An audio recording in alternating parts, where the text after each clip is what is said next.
I remember the feeling, like, when you open the power and you just get airborne. That feeling, that high that you get, that now you have broken the boundary of the earth. Yeah. And you are able to go up. And it also gave me this feeling of perspective. Like, it's like you're seeing from the above. Yeah. So he said, there's been an accident. That's all I know, he said. Everyone wants an immediate answer. Exactly. They want to know, accident kaise hua? When you spoke about investigation, because I'm also an accident investigator, wearing another hat, accident kaise hua, you will never know so quickly. Yeah, I mean, it's going to take a lot of weeks time. or months, if I may add, It can take months to go into the root cause and, what happened. You don't expect that answer now. And for the first time in the history of Indian disasters, we even did something known as PE, personal effects. Yeah. Like after the human remains are cleared and, all the bodies are out and the people who are survivors are in hospitals, etc., you find everything scattered all around the everywhere. aircraft. And because So you have there's to a gather all of security that. requirement, there's an investigation requirement. So to time, that's also part of ERP. So making sure that everything is timed well. We are not going to interfere in the investigation process. Yeah. However, we were collecting the loved ones' pictures, somebody's purse, somebody's wallet, somebody's suitcase, and collecting all those items, then sanitizing them. We booked a full warehouse. But Air India had kept a closed door. Air India was international. Because he understood that 300 lives plus this one life is dependent on me. So if I panic, it's over. It's game over. We had 4 pilots doing an ultra long haul flight into New York where they had multiple system failures combined with bad weather, combined with no fuel. They had to do a go around first. They practically had no fuel and all the systems had failed, most of them. And what to do when a hijack happens? Yeah. What is the role of the cabin crew? What is the role of the pilot? What is the role of the ground staff? What is the role of the security department outside?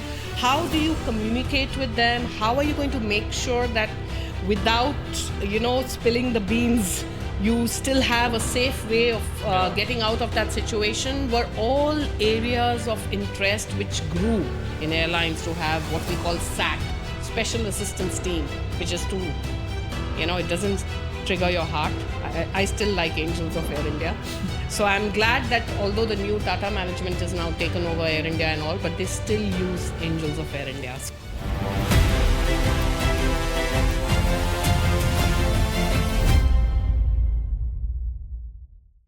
Hello and welcome to another episode of the Brown Guy podcast.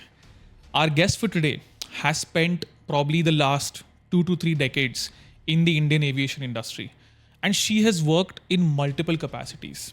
She has investigated air crashes. She has been a part of the emergency response team. She has formed policies and strategies not only for the company that she worked for, but also for the government in this particular area. Her experience is not limited by that. She's a mother, she's a spiritual healer, and she also helps people in past life regressions. She's a lady of many talents. Please welcome Dr. Harpreet Singh. Keep watching the Brown Guy podcast. Stay tuned. Enjoy. Harpreet ma'am, welcome on the Brown Guy podcast. When I started reading about you and your journey, I was so fascinated that I had to meet you. And there's so many things that I want to ask you about, especially about your journey. But I want to start this with how you got into aviation, what inspired you, what motivated you, how were those teen years, and something like that. So would love to know that. Thank you, Jaideep, for calling me here. And I love interacting with the brown guy. So like I just spoke, I like that name, the brown guy. So what started me in aviation? So when I look back into my childhood days, I was always mesmerized looking up in the skies. Looking at the sky was always something that attracted me. Yeah. So whether it was the clouds, whether it was the stars, and I remember taking those little nature walks with my dad, and he would tell me this is the pole star, and in the ships, that's how they navigate. Looking at the pole star, they can know which direction. Yeah. And I got very intrigued with something which you don't have full knowledge about, like this. It's something very mystical also about the entire universe, about the sky, about the space, sky. And so I always wanted that, and I think that drew me to towards aviation. Let's put it that way. But at that point, as you're growing up, we had those we didn't realize that you could become a pilot or you could become an engineer very young. Yeah. And you're in the school, they never speak about these things because it is the unknown, right? Correct. But as I grew out, and because my dad was in the Defense Forces, he was in the Indian Air Force. Wow. So I used to ask him that, what about pilots and engineers? And then he also was a pilot first, and then he was a navigator later. He was a bomber on Canberras. Oh, wow. So old time. Yeah. So it intrigued me even more hearing those stories, how they bomb with such precision and, I'd say itna accuracy, such technical knowledge, and get inspired, to do something different. So I think that desire to be a pilot came from all these little incidents throughout my life. But at that point, because I was a woman, that was the challenge, that I could only see male pilots around and I couldn't see any female. So I was not aware that what would I do next. But this desire was always there. So I joined the NCC. Yeah. And in the National Cadet Corps, I was one of those few that wore an army uniform, did all the army training. Wow. But also I insisted I wanted to be in the air wing. They said, you'll have to choose. Yeah. I said, why does it have to be a choice? Why can't I do both? And that officer is looking at me. He's saying, are you really serious? I said, yes, I'm serious. He said, okay, let's give it a shot. You go for your interview first. And I remember I started studying, how does an aircraft fly? He's going to ask me this, he's going to ask me that. But it was quite good. I could answer most of his questions and he could see the passion, I think. So he said, okay, you people go to the air wing. Was this the start year of NCC or which year was it? No, NCC was existing before. Okay. But this introduction of NCC air wing to do powered flying, maybe a year or two when I began. I'm not sure of the exact date, but it was quite new.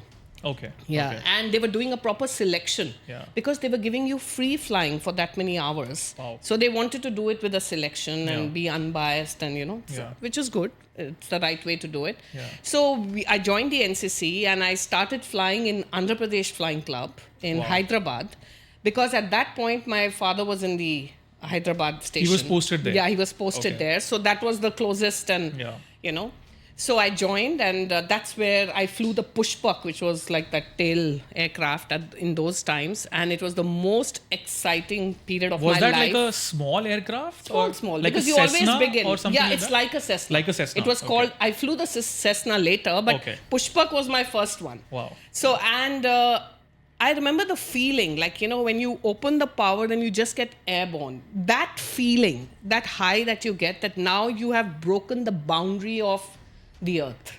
Yeah. And you are able to go up, like, and you're able to see the world and you can see. And it also gave me this feeling of perspective. Like, it's like you're seeing from the above. Yeah.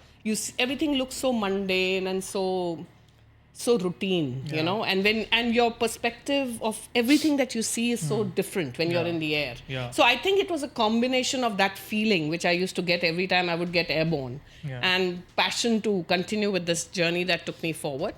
And then after that, of course, it was great to know that Indian Airlines, which was the domestic carrier, they had just taken their first woman pilot. There was this Captain Durba Banerjee. Okay. We were reading in the newspaper, Durba Banerjee. The moment I saw that, I said, that's wonderful, because that means now they're opening the doors to women. Yeah. And because through the NCC, I had written, me and a team of our people, we used to write to the Indian Air Force, because I always thought best is to join the Indian Air Force. But to be honest, at that point, I'm talking of early 80s, there was nothing in the Air Force for women. There was no such opportunity. How old were you then that we're talking about? I was like 15, 16. So I started flying at 16, 17. And then I got my student pilot license. And then the journey just continued. So at that point of time, not only was it very uncommon for women to do this, but it was probably also considered stigma. Was it stigmatic as well? So at that point of time, what inspired you at the age of 15, 16 to directly aim for the Air Force, the Indian Air Force? No, because I just thought, I was so mesmerized with the people in uniform. Uniform always attracted me. That they're disciplined, they're smart, they're technically competent. Yet they are doing it as a service to their nation. They have a passion, they have a zeal, they are ready to lay their lives for their country. It's a combination of so many things. It's a different heroic. It's a different thing. heroic feeling. So I always thought my Air Force join karungi. That was my actual mind, actually, to be frank. Yeah. I didn't know much about the civilian setup. I didn't know these alternate things existed. You know, it just came over a period of time. And then my dad actually, he left the Indian Air Force and he joined Indian Airlines as a trainer. And then he also started giving me more feedback because then this Durba Banerjee joined, then Captain Saudamini Deshmukh joined. So there were 1 or 2 pilots. But Air India had kept a closed door, the then Air India. Now it's all together. I'm talking of then. Air India was international. So Air India was not having any scope for women. So I said, okay, we'll take it as it comes. Let me at least get my license, you know. Yeah. So Andhra Pradesh Flying Club was very good, but it was a controlled aerodrome. So the flying was very slow and you keep waiting for hours and all that. So I did my homework with my dad and mom. All of us were excited that, okay, if you really want to do it, let's do it kind of thing. So we chose Hisar. Okay, let's go to Hisar and the flying will be faster there and let's go there. But when I went over there, that captain is looking at me, the flying club in charge, and he's saying, but we don't have girls here. I mean, I'm glad that you've come all the way to, but as of now, we don't have girls. Yeah. I said, yes, but there has to be a first someday, right? Yeah. So he says, yeah, actually, there's no harm. And then he was at least welcoming about that fact. But then he said, let me be very honest with you. There's no hostel here. There's no women toilet here. You're in the open field. So how are you going to manage? I said, that I'll manage. You leave it to me. I was so excited. I said, somehow I'm going to manage. Don't worry about how I'll manage, you know. So that was the thing. Then I had a talk with my dad, and then he was very, very motivating and very encouraging. I was blessed that way. Wow. Because otherwise the typical socials, oh, why do you want to spend so much money and on a woman and, you know, she'll get married one day, and he would just say, don't even listen. Like, you know, just do what you want to do. So that way I was blessed that, you know, we were in a family, and he never had the resources. That was the best part. So this shows, that always showed that when you really want to do something, we never had the money, we never had the resources, because he came also from a family that had to leave Pakistan when the partition happened. They left his ancestors, they just walked into India with nothing, starting from the scratch. And his journey itself was reading under street lights. Wow. Always coming first, and through merit and scholarship studying, like, you know, because there was no money. So he said, wo to aa jayega, like, leave it to God, you know. So actually, the grace of the Almighty and the willing, that spirit that, you know, I can do it. Don't let these things stop you. It'll somehow happen. So I had in my own family great examples of people who could persevere and without resources managed to get to where they had to get, you know. So keeping all that spirit in mind, I think the enthusiasm was definitely higher. And then what my dad did, he bought a moped, and he said, now we will have to find a place for you to stay. And it is all the way in the city, which is 14 kilometers away from the aerodrome. And there's a jungle, like, you know, there's no, because I'm talking of that many years back. So you have to pass that jungle and you have to reach that flying club. So even he was wondering, how are you going to do this? I said, I'm going to chant. So, you know, because the spiritual fervor was always in me from a young kid because of my family upbringing. They always have faith in Almighty. So what I did, moped, I used to live alone in that 3-bedroom apartment, which I still remember because there was nothing else available.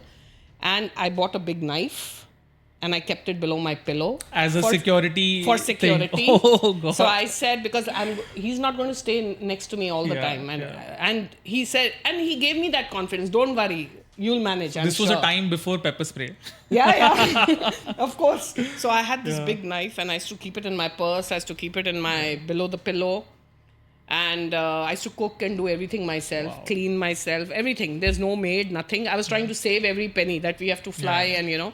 And luckily for me, because I was in NCC earlier, just a little digression to that point, and because I'd commanded the Guard of Honor, which was like I was the first woman to have done that for the Prime Minister's rally, Rajiv Gandhi and all.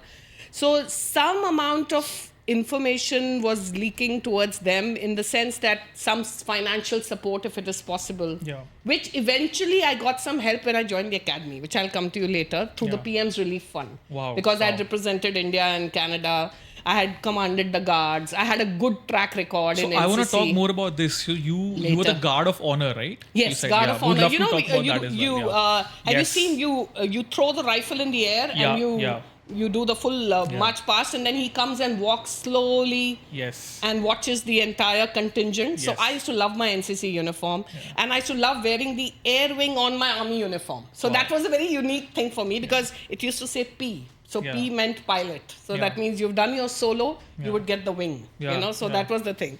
So it was a very proud feeling to be that, and I was trained well to, take out the word of command from my stomach. Loud. I'm very loud. Huh? I can be not on the mic, but I can be really loud. Loud and firm. Like Loud the way and firm armed and forces, disciplined. So I did that, and so I think that was the NCC connection, which made me who I am to a large extent. The discipline, the upbringing, the way you integrate from different parts of India. You're all together as one unit, and then you work together. And I remember me and my Canadian counterpart, we lived in a small village in Kerala for more than 3 months. I knew only 2 words, Amma and Achan. And they were my parents, like my billeting parents. And we had to build houses for the Harijans. So I worked like a laborer for 3 months. But that journey in a teenage age group, when you watch the scorching heat and you are like a laborer working from morning to night out there in the sun, holding boulders on your head, the value that gives you as a person. Because when you watch others doing hard work or toiling, in adverse circumstances, it makes you connect to them so easily. Because you've done it.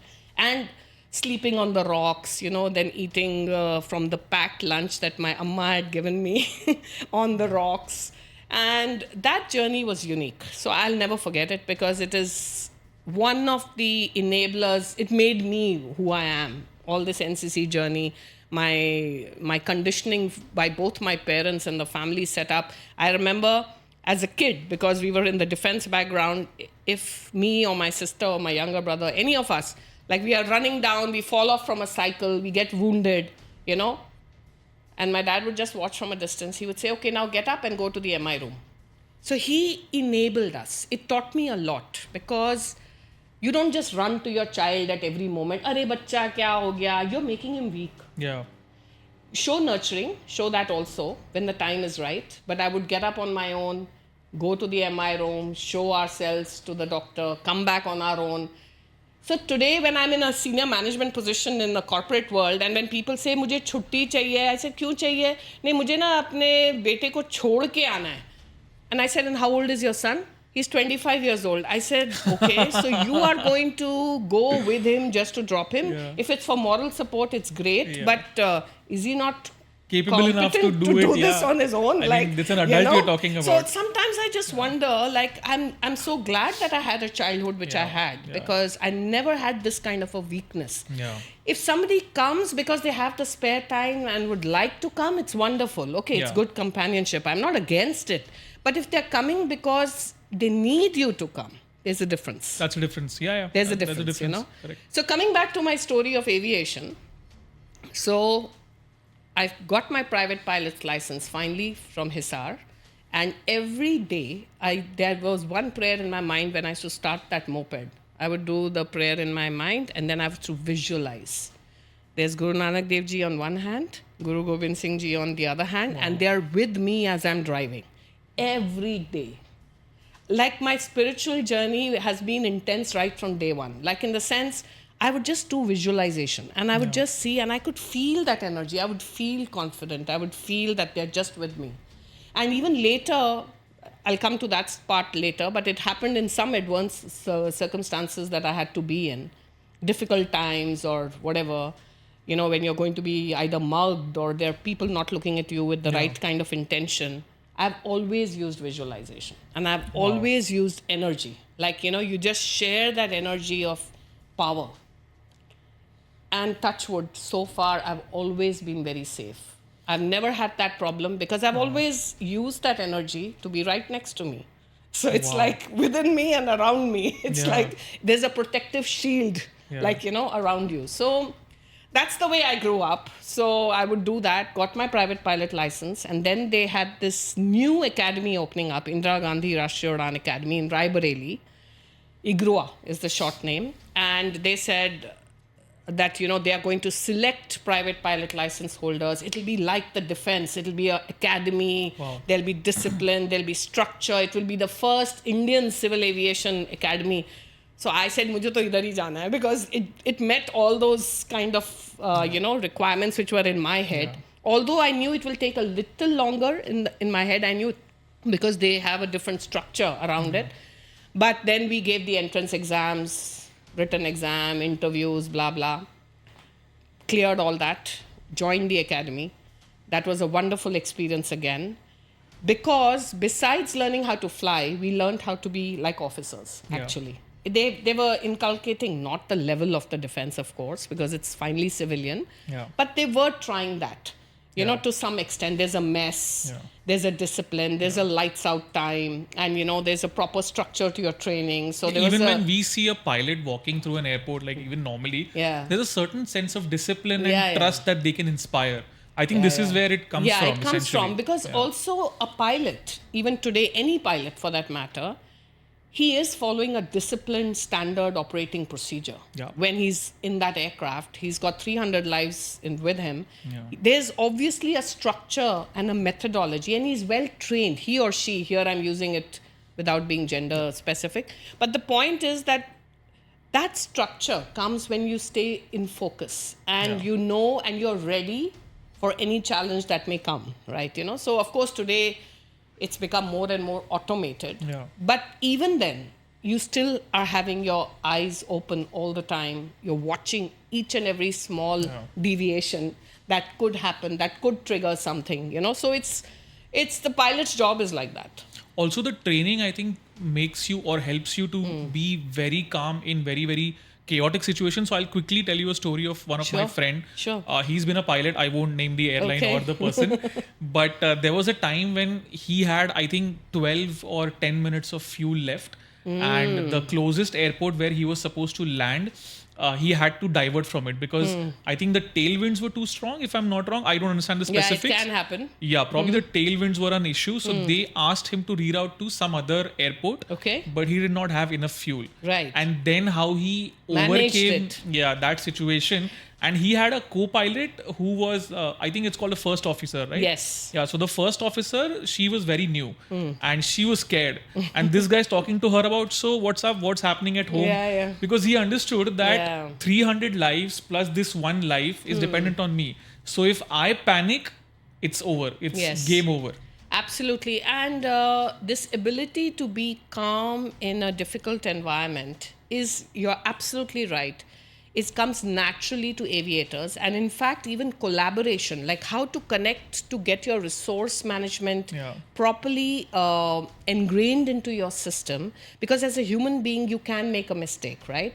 So how to integrate the knowledge of what the air traffic control is telling you, what your instruments are telling you, what your co-pilot is telling you, what the cabin crew is telling you, all that is in a module we call crew resource management. In fact, I was very fortunate in my second journey with Air India. Like, I was a CRM facilitator. So, and I, in fact, wrote a lot of the initial policy documents and what all should be covered in this training, because I came from an aviation background.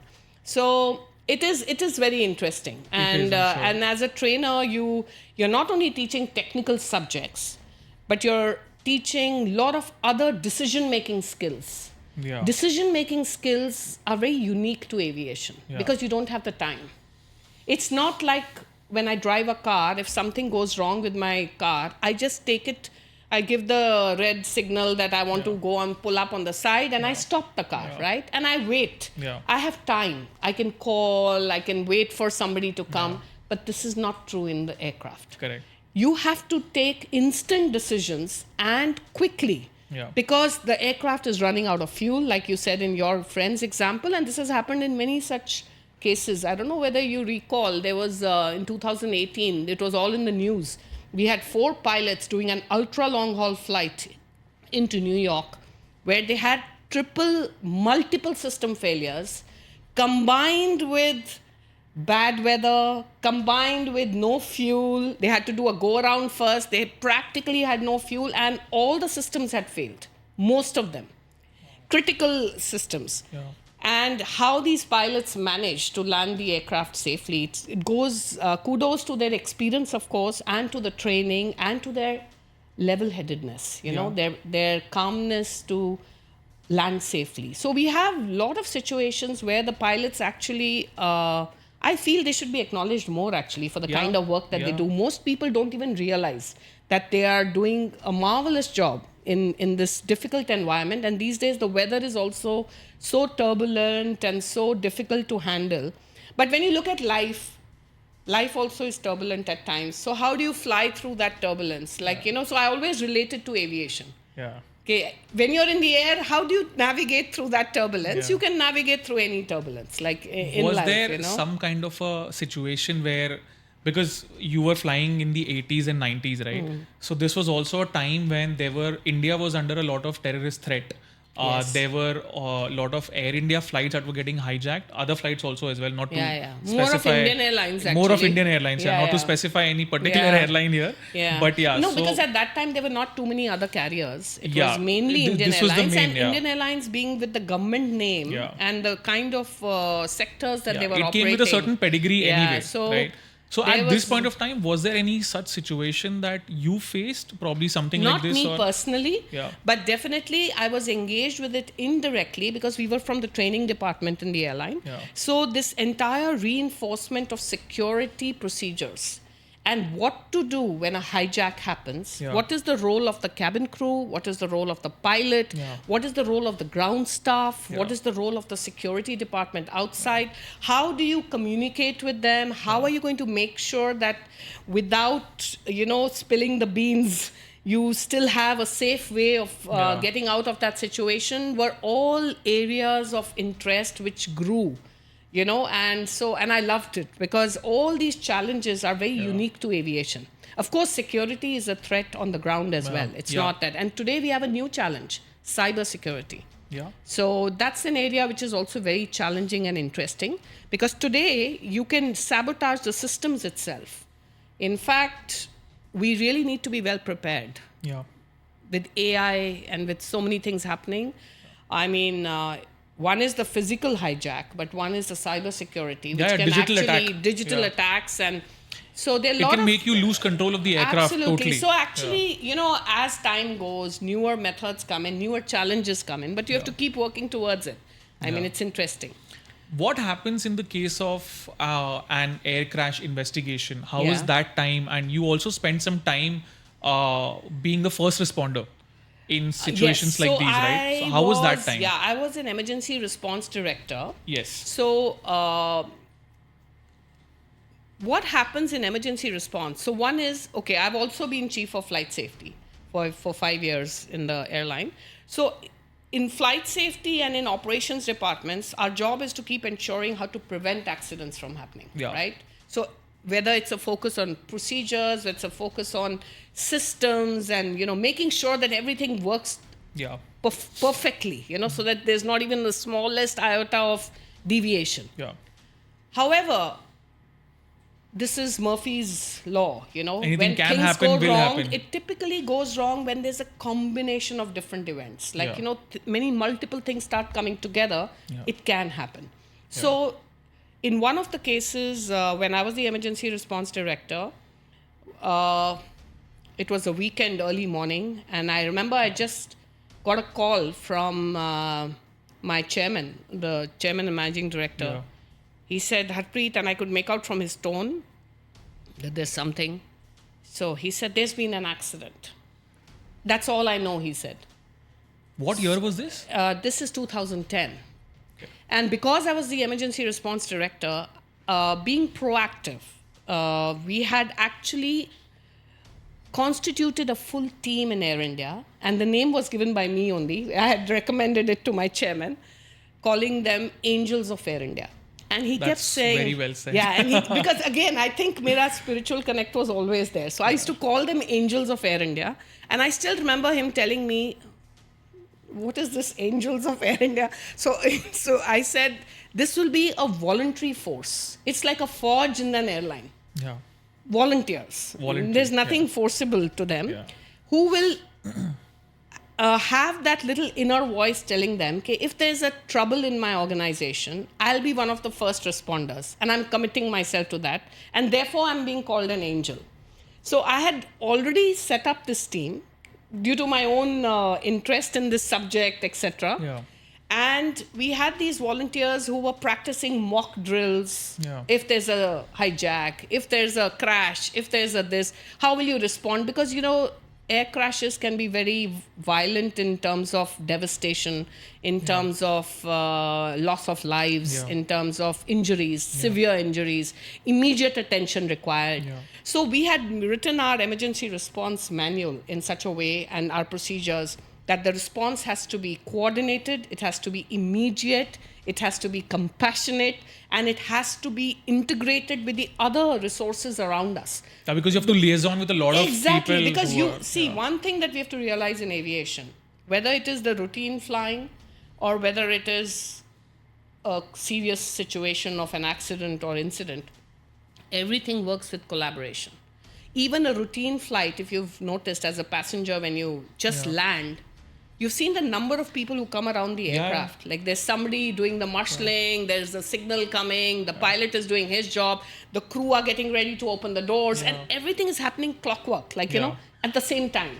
So collaboration is very important. So in that case of an accident, I just recall immediately pulling out my emergency bag, which I used to always keep for an emergency response requirement, going straight, driving to the office, calling all my key angels, People, you know, and my go team. We had a go team and we had angels.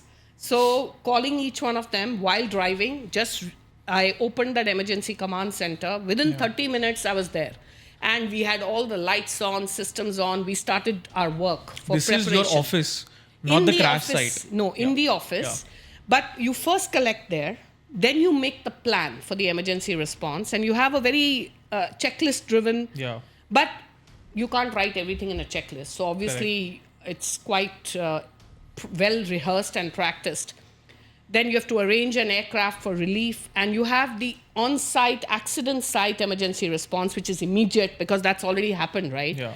Then you have the planning team that's going to go and support them. Then you have the media management, which can be That's the tremendous. worst thing if I... Because if I may people add. also instigate. They will ask all silly questions. We are trying to help the people who've lost their lives, and, you know, they will distract you with Everyone lot of wants an things. immediate answer. Exactly. They want to know, accident kaise hua? When you spoke about investigation, because I'm also an accident investigator, wearing another hat, accident kaise hua, you will never know so quickly. Yeah, I it mean, it's takes going to take a lot weeks of time. or months, if I may add, It can take months to go into the root cause and, you know, what happened. You don't expect that answer now. So luckily, because I came from a background of almost a 360, I worked in all these areas, I could deal with the media. So when I was being grilled with 50 reporters, I was being put live on TV to, you know, answer their queries in the middle of all the ERP activities. I would tell them, if they would ask, I would say, for that you have to have a little patience. Right now, let's focus on emergency response. And our angels worked 24/7 for days together. It also taught me about the human spirit. Like I myself was in the ECC and doing all these activities for 4 days and nights without a break. My boss is telling me you can go and take a break, but I was not tired. Which tells you what? Which tells you that when the need is there, and when you're really wanting to do something well, and you want to help so many people over there, you don't get tired. Yeah. The body just behaves differently. The compassion fuels your energy to go and on. we were like, even the angels, they were in hospitals, and, you know, we had attached 2 angels with each family, because whoever has lost their loved one, there's a family coming to meet them. And obviously they are in trauma, they are so sad, and now how to deal with them, what to say to them. Yeah. You know, it's like, and then dealing with their every need. And in aviation disasters, what happens is the numbers are very large. Yeah. So you're talking of more than 150 people in hospitals, and, you know, it's not a small number. So just to deal with them and keep that 24/7 going was a great activity done by Air India. Yeah. Of course, it was a very sad loss of lives, there's no doubt. But whatever as an airline we could do to mitigate the risk of losing more lives and, taking them to the hospitals, taking care of each and every need. And for the first time in the history of Indian disasters, we even did something known as PE, personal effects. Yeah. Like after the human remains are cleared and, all the bodies are out and the people who are survivors are in hospitals, etc., you find everything scattered all around the everywhere. aircraft. And because you have there's to a gather security all of that requirement, there's an investigation requirement. So to time, that's also part of ERP. So making sure that everything is timed well. We are not going to interfere in the investigation process. Yeah. However, we were collecting the loved ones' pictures, somebody's purse, somebody's wallet, somebody's suitcase, and collecting all those items, then sanitizing them. We booked a full warehouse, sanitized each and every item, and then made a catalog. Then to each family member, we were, distributing those catalogs. Is this yours? Is this yours? Because for some people, just the memory that my loved one was wearing this, or my, husband had gone to Dubai and he was supposed to bring so much of money for me. Yeah. And there was gold because this flight was from Dubai. Yeah. So there was gold, then the police gets involved.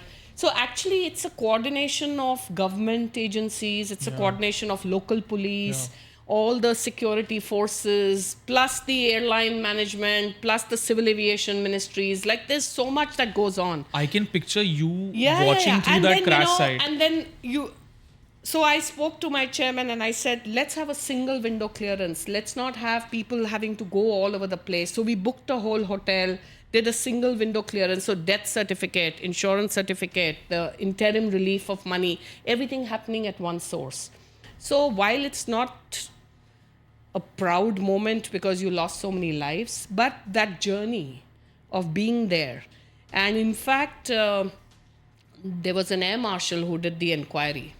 And after months of investigation, he wrote a whole para on our emergency response, which had nothing to do with the investigation. Yeah. And he said, I would like this model of how an airline developed its own internal resources to do the ER exercises to be copied by railways and others. He made a whole remark and he gave us an appreciation letter, like the kind of effort that goes in, which made me believe that actually all organizations, whether it's corporate, whether it's government, whether it's any, can have these kind of volunteers in their organization. They've never thought about it. That's the only thing. Of course, later on today, it's mandated by law in airlines to have what we call SAT, Special Assistance Team, which is to, it doesn't trigger your heart. I still like Angels of Air India.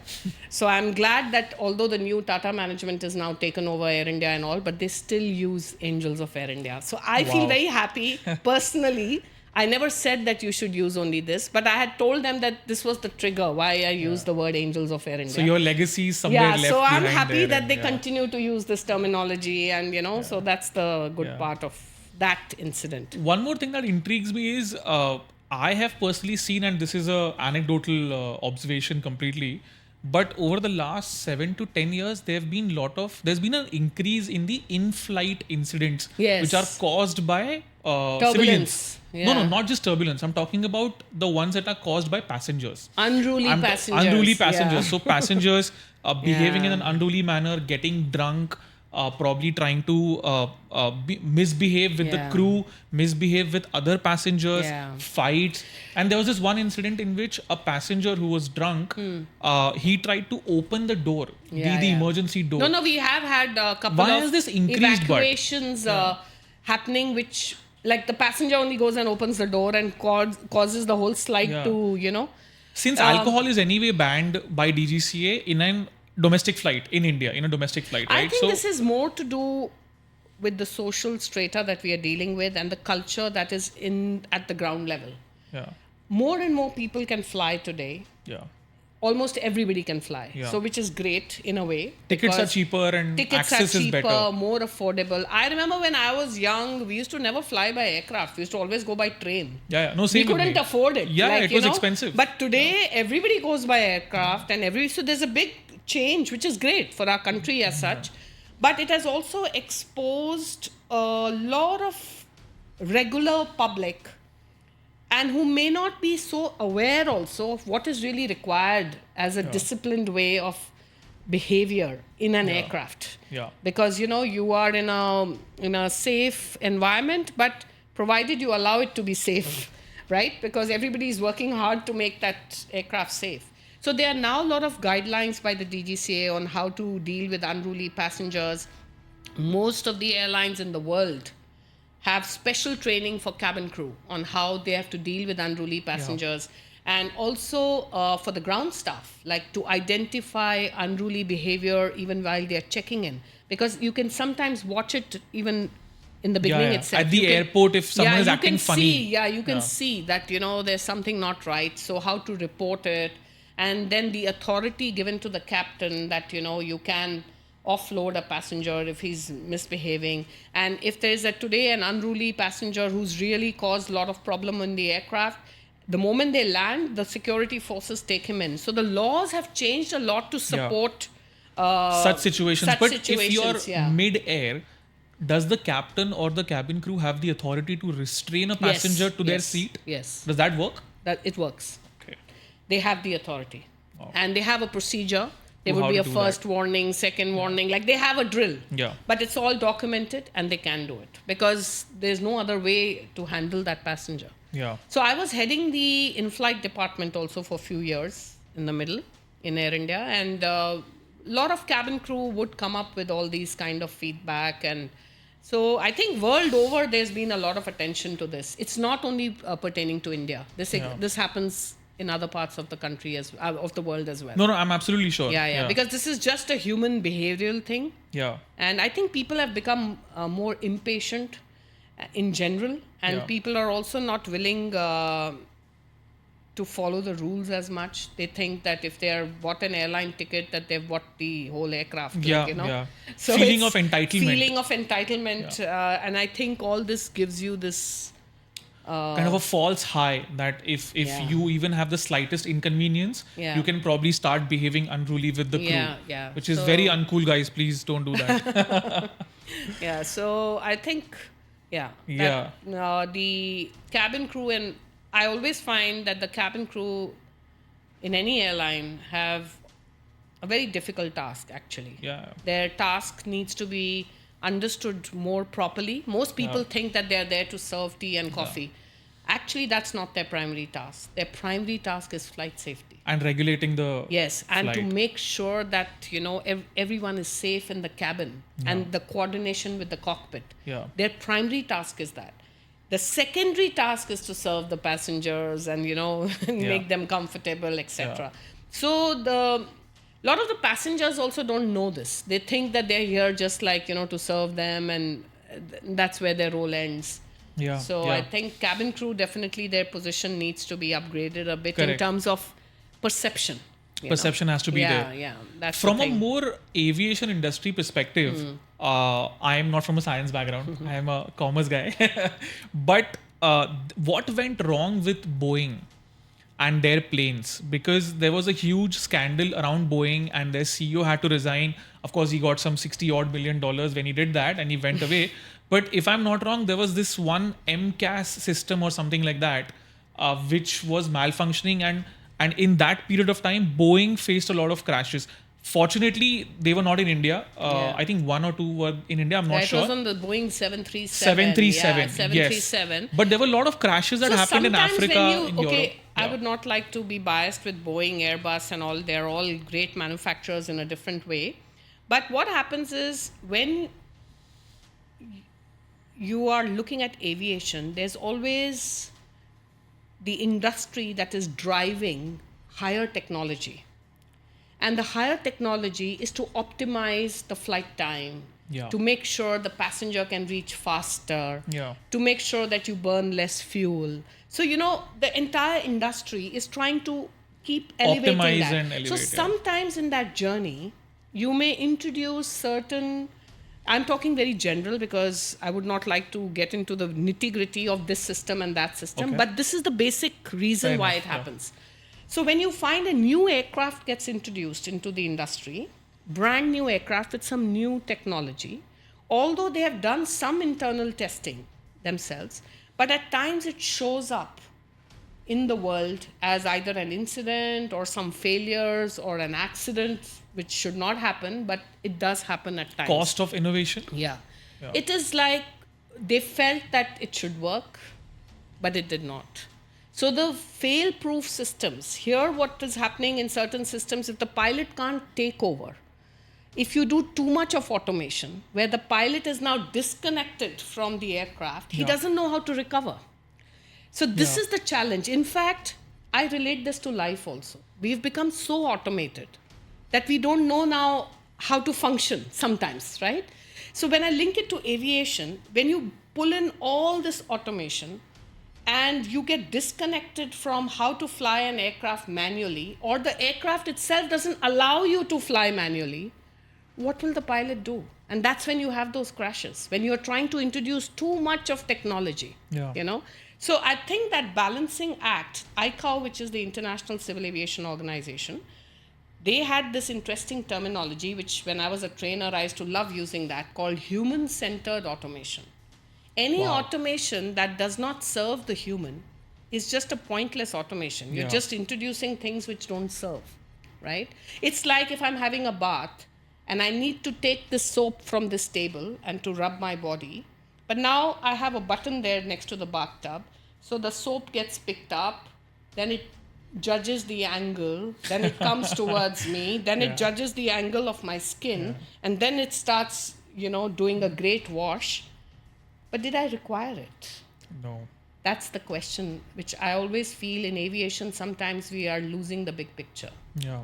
In the so-called race of trying to put everything there, do you need it?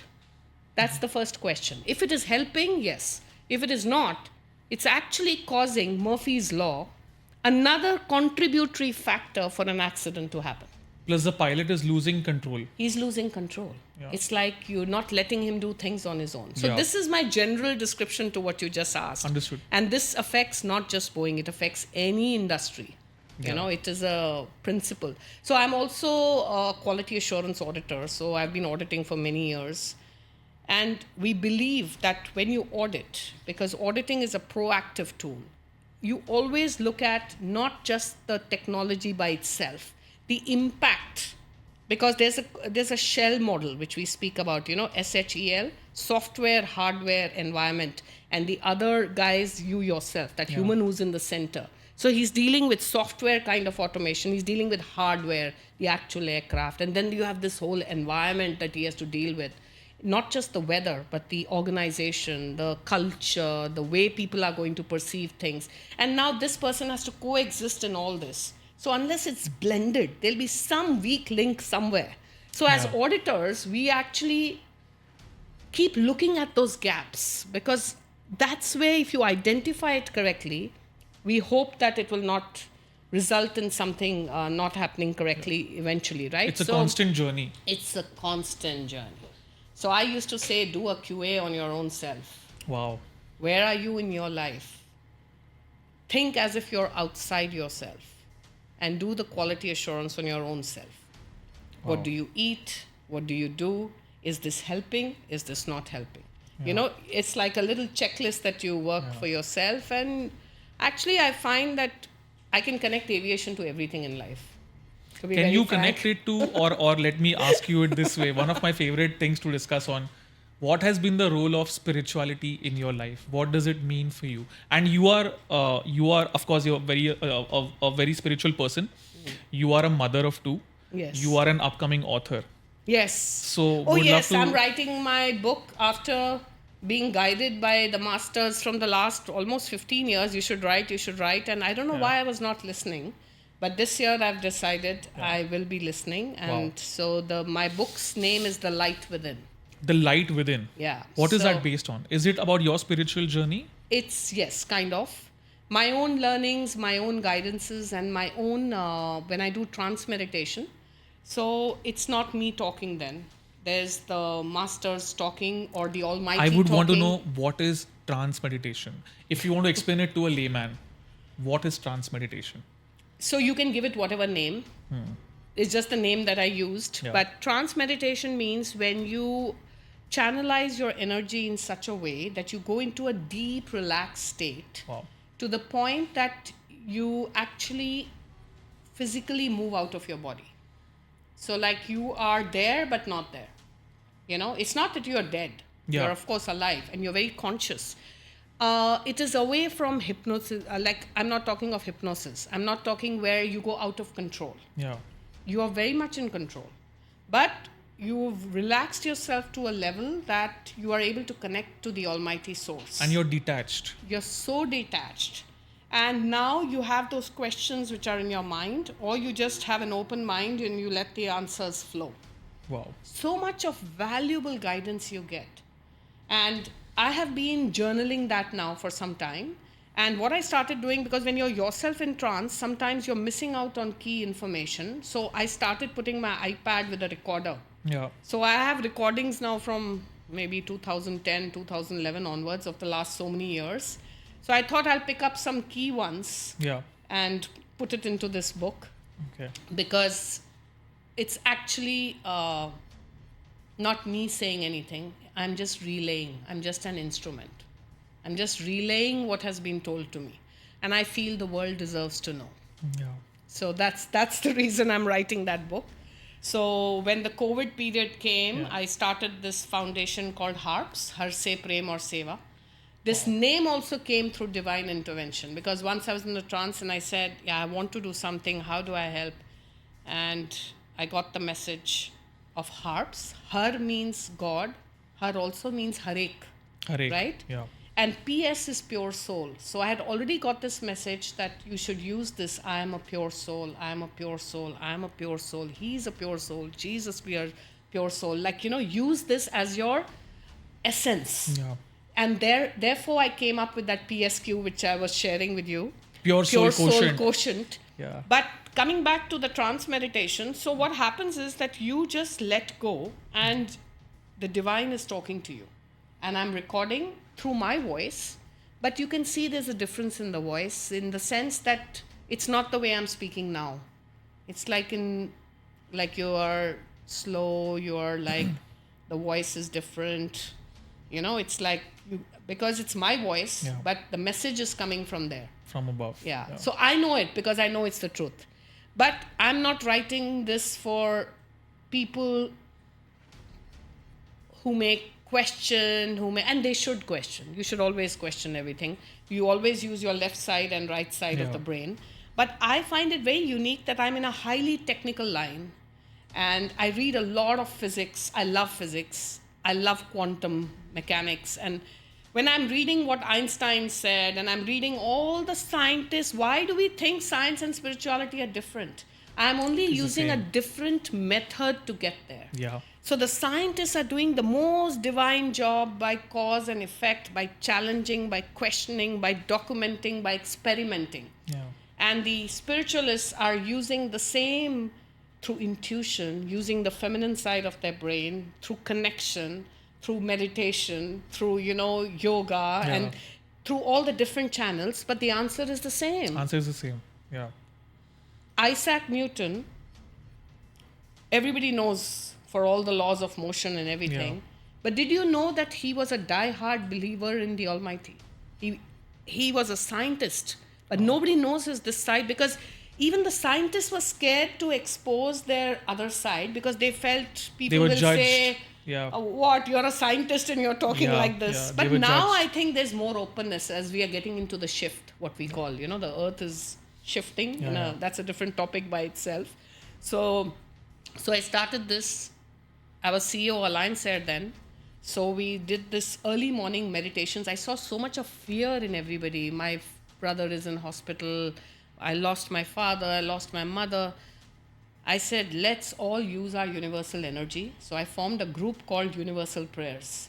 It is multi-faith. It is not of belonging to any religion. It is just the spirit part. People coming together. Yeah, with people pure coming hearts. together, and I would use different prayers of different religions to unite everybody every day, and I would do the guided meditation along. So I realized that by doing that, I'm not boasting, but every person who was doing those meditations never got COVID, number one.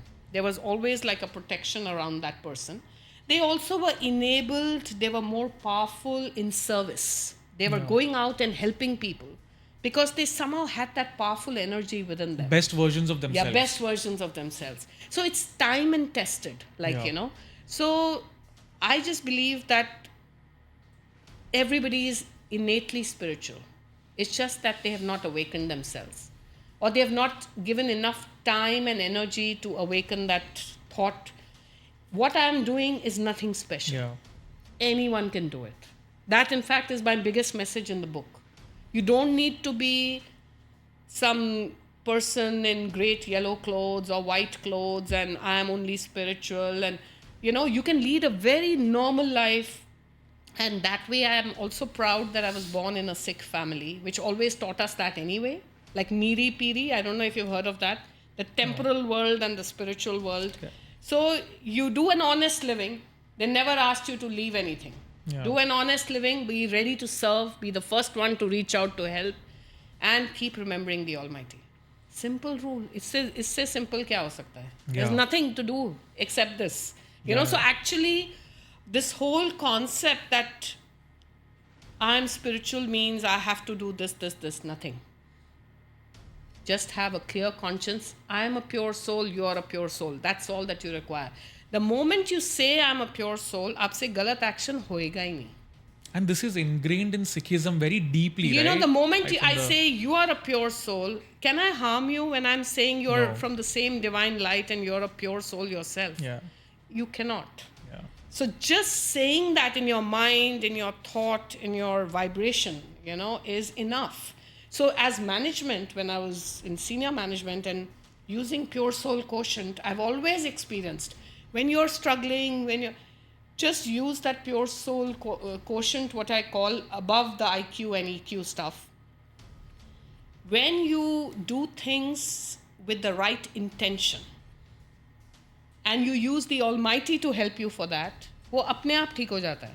You don't have to do anything. Actually, you're just then one play is happening and you're just enacting it. Yeah. That's it, That's been my personal journey. And from time to time, God plays snakes and ladders with me. So I've had my falls, I've had my rises, but now I enjoy it. It's a game. He's playing with me, so I play the game. Do you consider any point as like your lowest point or something like that?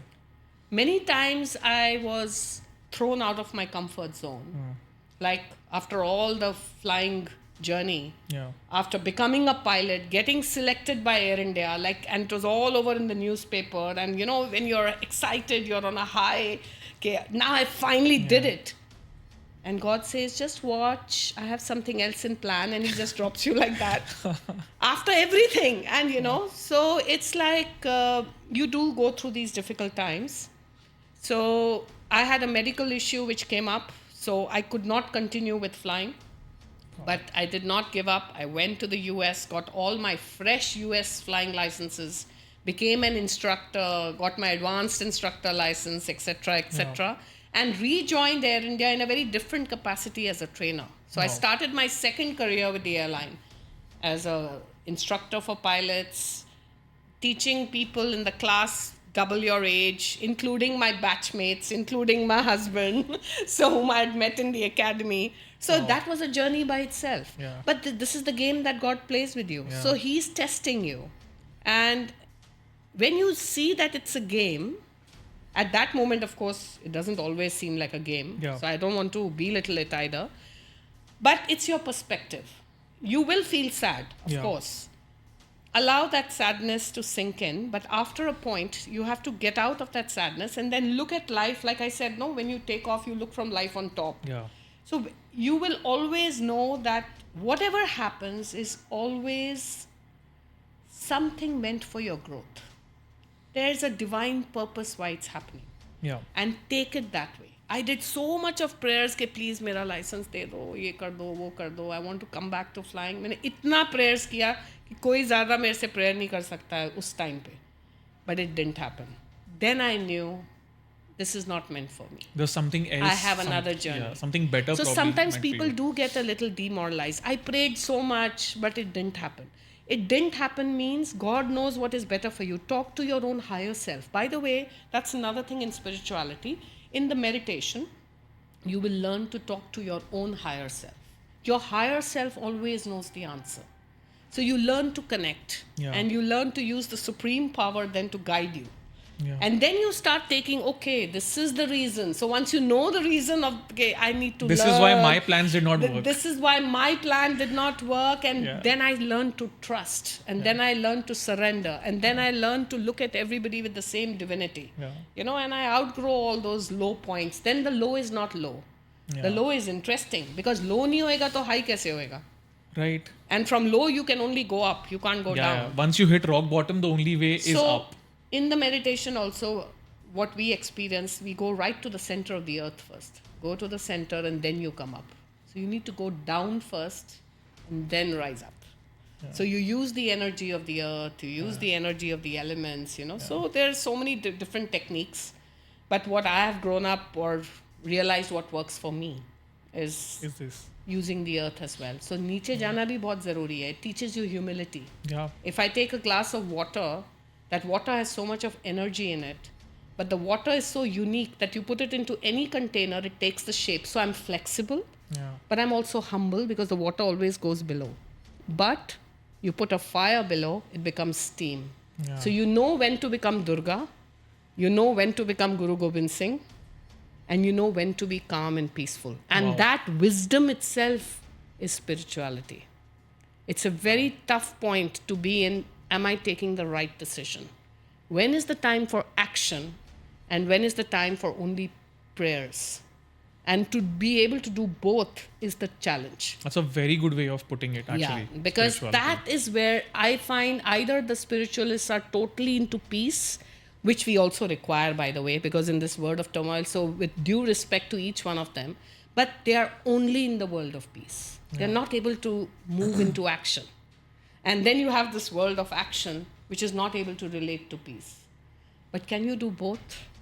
That's what my book is going to focus on. Wow. Can you do both? That is the challenge. Yeah, that's a challenge. You know, that can I be, in 1 second I'm peaceful, in 1 second I'm in action. Yeah. You know? So that's the goal that I've set for myself, and the divine is helping me, I know. When you were in your early 20s, starting your career, or probably when you were grounded, I'm sure there must have been so many mentors in your life. They came and they told you so many things. What was that one piece of amazing advice that you feel that this was like the best advice that anyone could have ever given me? What was that advice? 2 simple things. Faith in yourself and faith in the Almighty. If you do only one, you're somewhere half there. Yeah. lot of people either have only faith in themselves, which gives you all the hard work, perseverance, मैं कर लूँगा, positive thinking, आजकल lot of common language, affirmation, I will do it, which is great. That is getting faith in yourself. Yeah. But if you do it without the divine, you're only half done. There's the other group, which is I'll pray, I will do ritualism, मैं उस पंडित को इतने पैसे दूंगा, मैं उस astrologer को इतने पैसे दूंगा. अरे यार, तुम you first stand on your own feet. Yeah. You're getting carried away with the occult, like, to a level where people are just exploiting you. Yeah. Because you just don't have it in you. You don't have that energy in yourself. Mm-hmm. But if you can do both, faith in the Almighty and faith in yourself, nothing can ever touch your spirit. Wow. That's what I firmly believe in. Wow. And this is what was ingrained in me, and this is what I'm carrying forward. So I generally love to ask my guests about this, right? So what are the 3 or 4 books that you think that everyone should read before they die? Okay, besides the spiritual texts, which include the Gita and all the religious translations, Guru Granth Sahib, I would like to focus on motivational books. Yeah. And the 3 books which I would recommend from that side, one is My Experiments with Truth, Yeah. Mahatma Gandhi's book. Yeah. I was young when I read the book, but it really influenced me. Yeah. Second, which is just coming to my mind, always read the preamble of the Constitution. It's a great reminder to me all the time when things go wrong. I say, this is what we built, the new Wow. India. Read That's the preamble. unique. I keep it always saved on my phone. When I'm a little here and there, I read the preamble. The third is Dr. Kalam's books are many, but the two favorites out of that is Wings of Fire, his own autobiography, as well as Ignited Minds. Beautiful book. And another Bharat Ratna, father of Indian civil aviation, J.R.D. Tata. His book, Beyond the Blue Mountain. And Wow. some of the things which he's written in the book about excellence, it's actually a biography, but about excellence in aviation, precision, perfection. And that one para which always stayed in my head, that the aviation was so perfect during his time that people used to synchronize their watches with the Air India aircraft landing. Wow. And that always stuck in my head, that this was the level of passion and commitment to be so perfect, and to give back to society. Both Dr. Kalam and, Dr. J.R.D. Tata, both Bharat Ratnas in their own realms and truly deserving, they gave back so much to India and to the world at large. Yeah. They were business people, they were scientists, or they were businessmen, but the service to the country, service to the world was always supreme. And it synchronizes with my pure soul quotient. That's why I get goosebumples when I read their books and, feel it. And I was deeply touched and honored when I received different awards from time to time. And you never work for awards, but it's just an honor to get them.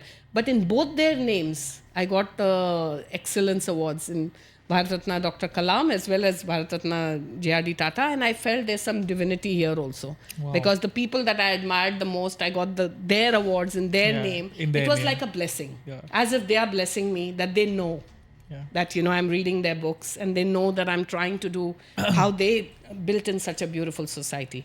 And talking from the other side, if people are not interested only in professional reading, for people who are curious to know more about the other worlds, read Many Lives, Many Masters, Dr. Brian Weiss. Read Laws of the Spirit World. Many Lives, Many Masters is focused on past life regression. Laws of the Spirit World is on what happens after death. I'm interested in knowing what is past life regression. Okay, and before I forget, and I'll tell you about past life, Dr. Deepak Chopra, don't forget his books. He's brilliant. Wow. Okay, and quantum healing, etc. Wow. What is past life regression? Is simply using the stored memory that your brain has through lifetimes, okay? Yeah. Because your soul never forgets. So when Yeah. I say I'm a pure soul, because the soul always is eternal. The body Will shed dissolves, away one day. Yeah. sheds away, and you get a new body. But the memory is there in the soul, okay? So if there's something not going right in your this life, it could be connected to some past life. It could be more than one also. It could be one. Yeah. There could be a relationship issue. There could be a health issue. There could be a financial issue, whatever it is. And when you go into past life regression, you ask the correct questions to trigger that memory. Wow. And the person himself sees that past life and he gets his answers. Wow. And just that knowledge that, oh, this is why this is happening. 90% of the cases, they get healed in the very first shot. And sometimes they need more than one life, or they need a few more healing sessions. So I'm also doing healing on the side, like just as a volunteer, and it keeps my left and right brains balanced. Wow. That's Wow. how I got deeper and deeper into this. And this has helped me spiritually as well, because I've seen so many of my own past lives, including that with Jesus Christ and with Lord Wow. Buddha and with Guru Gobind Singh Ji. You've actually visualized them. Visualize means I've seen that I was alive when they were alive, so I was with them. So that experience was like initially unbelievable, but then with time and testing, I realized, no, it's true. That sounds so cool. Yeah. It's And I'm going to be writing that also in the book. wow. But now PLR, you can Google it. A lot of people are doing past life regressions. Yeah. And the book, Many Lives, Many Masters, Dr. Brian Weiss, he has written multiple books. Indian ancient texts already knew all this, but they could not come out with a simplified language of Yeah. understanding. So English today, I feel it is the same ancient Indian souls or Egyptian souls or the old souls who are now born in Western clothes. Their And are soul, rewriting their and works rewriting in- what they knew. Yeah. That's the interesting part, because they're writing it in English. Yeah. They're writing it in something that we understand today. Like Brahma Kumaris now, they're talking about thoughts, and if you've gone through their peace meditation. Yeah. So I myself did Raj Yoga with them. So I'm part of their group as well. We do once, Avyakt Murlis and all those. In that also, you'll notice they're talking about past life. So every religion that I have come across as a method, they all say the same thing, only differently, right? Yeah. It's finally the one and only on the top. Even above all the gods and goddesses and Yeah, all this, yeah. there's that one source, and learn to go direct. I always say remove the middlemen. Middlemen, aap jitna karoge na, they sometimes they do it in the right way, then he's a guru who's kind, who takes you to the light. But there are many who just take money from you Yeah. and they tell you all kind of stories. Aap usme pani dal do, they make it sound like some ritualistic affair which you Yeah. don't require. When And I they can make it complicated for no yeah, reason. and when I can have a direct connect. Yeah. So I think these are the little things I would like to share with the audience, because I really feel this is not me talking. Actually, this is a divine message which I'm relaying. Yeah. Please connect to him directly. So when you look at that one who's sitting above everyone else, God, for you, what is his face, or There's who no is he? face. There's no face, Formless, timeless, shapeless, and cannot be described. It's just Wow. a vibration. It's a feeling. It's an Yeah. essence. And all the shapes that you see of the gods, goddesses of different faiths, they come a level below. They are all looking out to him only. yeah, But you can, of course, use their energies and their guidance, because Yeah. they're very pure, very advanced Correct. masters. Use them. There's nothing. And they're there to help you. yeah, But I'm talking of that level below them also. The ones, who will just distract you. Ask yourself this question: is this really leading me to God? Yeah. Why do I have to do all these things?